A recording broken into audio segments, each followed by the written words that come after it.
help if I could hit it in the same spot twice. There we go.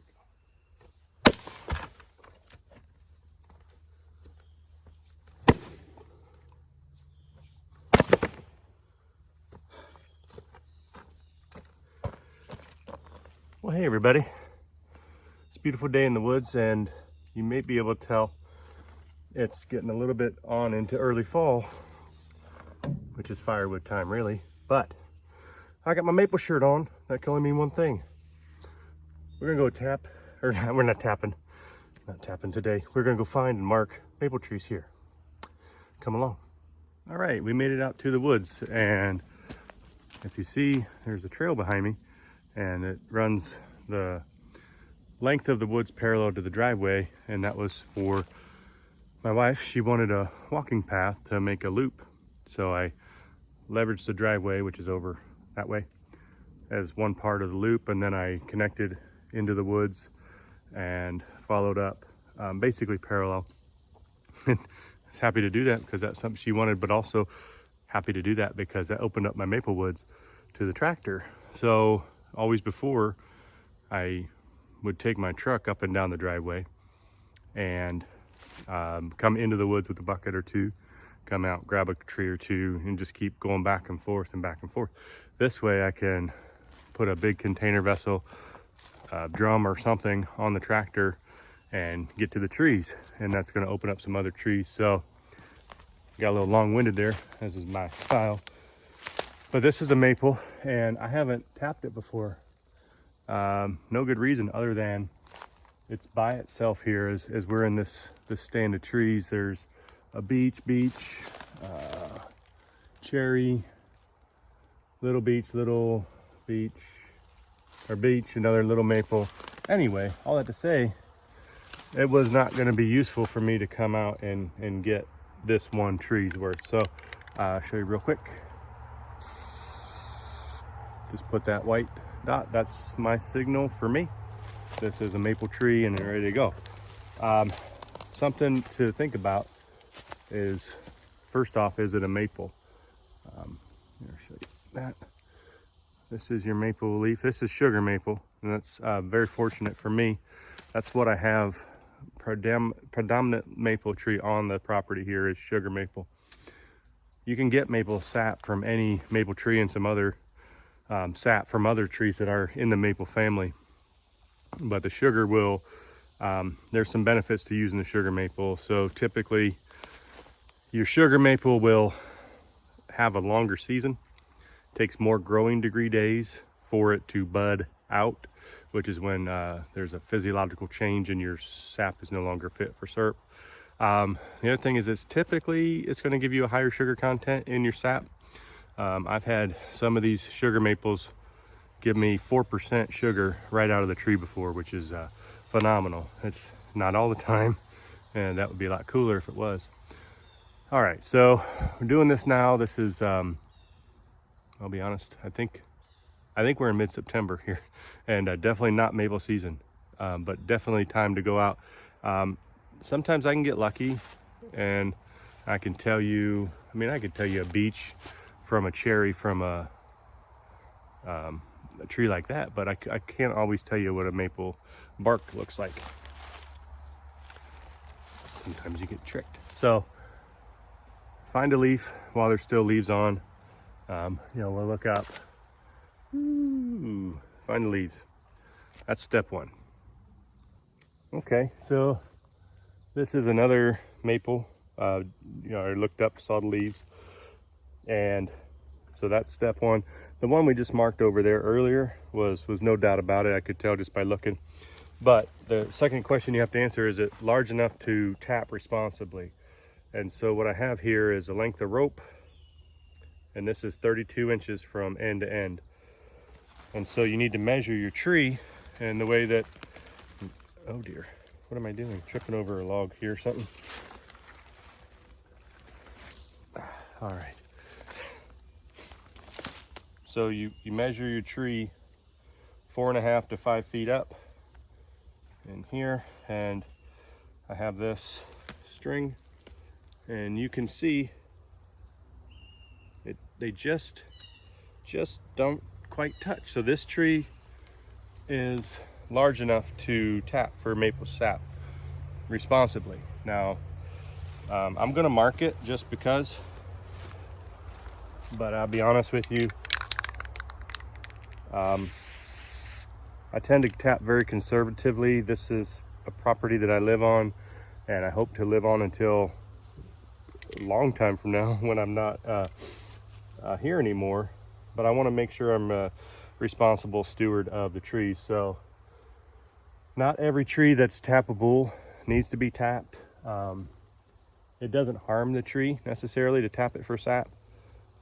It's similar, I use the analogy of donating blood. You know, you can donate whole blood every 56 days and it doesn't really hurt you. You know, but again, I'm gonna mark it because it's a suitable candidate, easy for me to say. And then we'll go keep looking for some more trees. Okay, so I found a couple maples here. These are both sugar maples hooking up. I'll show you what it looks like if you have a tree that's not mature enough or ready. Get my fingers out of the way. But you see here where the two ends, rather than not touching, they're able to be overlapped. And so this tree and its buddy next to it is not mature enough to responsibly tap it. So we won't mark it, we won't do anything. We'll come back in a few years, and if these trees are still standing, then they can become eligible candidates to turn sap. Okay, so I kept going and I found some old trees here. See this big one here is a already marked maple, so I've already pulled sap off of that one in years before. We're actually kind of right by where my old sugar shack used to be before the tree fell onto it years ago. So I came over here and I found this one, and there's a lot of poison ivy, whatever. That's fine. I'll fix that later. But what I found here was, check this out. It is, you know, I can say probably about 10 feet up. This here, look at this big seam, and it runs down nearly to the ground. This is some type of injury. I don't know whether wind or whatever got into this tree. Again, on responsible tapping guidelines, they do recommend only tapping healthy trees. This tree did measure out large enough to tap, but what I'm going to do, I'm not going to put any marker on it. It'll probably be okay. It'll probably survive this whatever happened, but we're not going to push it. I've got enough trees, fortunately, that I don't have to push every tree to get sap out of it. But I will show you here while I'm out here. Here it is. That's the old mark. So just take this and touch it back up. Some of these trees I've tapped from the beginning and I can remember, but goodness. I'll show you something here. Okay. This is a maple, but again, it's got a pretty significant defect in it. In fact, it may be hollow. But what I thought was interesting about this tree, and I tapped it years ago and not since, but you can see it's, look at that. It's a beech and a maple, and I hope they get along well because they're stuck together. I get over here to these two pretty big ones. These have been trees I've tapped before. These, even though they're out back further away from the driveway, because there was two of them right here, and actually there were several on the way to the driveway, it made sense for me to tap them even when I was on foot. But this is something for you to see. It's an old tap hole through the bark. You can't see obviously through the bark, but it's healed. So again, responsible tapping is to maple trees what blood donation would be to a healthy person. We see another sugar maple here. Let's tip it off and see. Okay, so that one was just undersized. So again, we'll leave it. Back to the old ones here. Question you might ask yourself sometimes. Here's an example of it. This is I consider this a single tree. Right? You have a single trunk that splits into two codominant, I think is maybe the timber term. Anyhow, I'm not here to talk timber. Would you treat that as one tree or two? Again, for me, I'm going to treat it as one tree and conservatively tap it based off of it as one tree. Could you tap it and be okay if you tapped it heavier?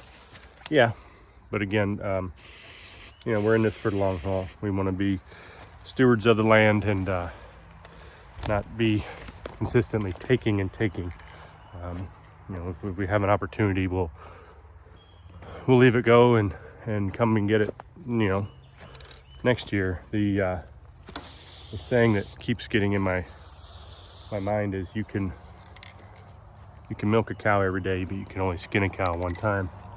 So I'd rather treat the land well and have it produce for a longer time than to really come in and go hard on it and really only get one squeeze out of it. Ooh. Hey, while I was talking, I saw this. I wonder if it's still. Ooh. Okay, I'm not going to try to clickbait you. I'm just trying to get closer before I see. Oh, it is. Oh, gosh. Okay. Yikes. Here, I'm sorry. I turn around. Good Lord. You see that? That's a bald-faced hornet nest.